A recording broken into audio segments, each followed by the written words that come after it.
Good day, Honors Biology students. Welcome to video lecture episode 22. Today we're going to start in section 3 of chapter 12. Remember, chapter 12 was titled Molecular Genetics. Well, section 3 we're going to get into DNA, RNA, and protein. Let's first talk about the three objectives that we have in going through this section. Objective 1. Explain how messenger RNA, ribosomal RNA, and transfer RNA are involved in the transcription and translation of genes. Objective 2. We're going to summarize the role of RNA polymerase in the synthesis of messenger RNA. And Objective 3, describe how the code of DNA is translated into messenger RNA and how it is utilized to synthesize a protein.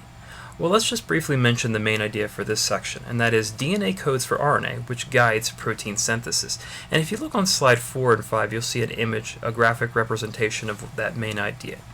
Alright, so let's move to slide 6 and let's go ahead and do a quick little analogy to kind of set the stage for what we're going to talk about.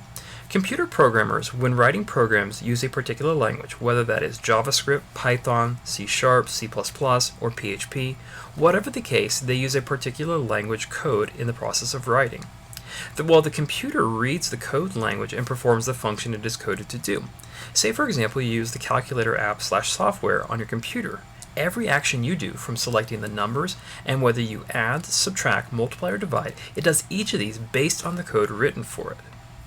Like the programming code language, DNA contains a code that signals the cell to perform a function. Well, in this section we will see just that as we explore how DNA codes to RNA, then to protein. So we're going to see this, how it's comparable to this little analogy we described about programmers writing a code that the computer then interprets for the program we use. Well, let's go ahead and let's get into something called the central dogma. We'll start talking about that.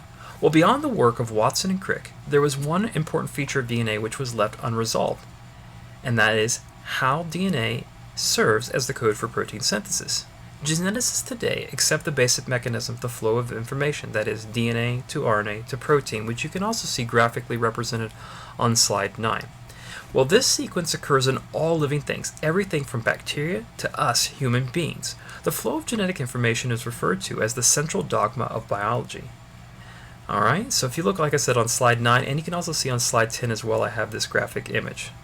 Alright, ladies and gentlemen, we're going to end our lecture right here. If you have any questions, you can leave them in the comments below. Send me an email. Have a nice day. Take care, and I do hope this has been helpful. Goodbye.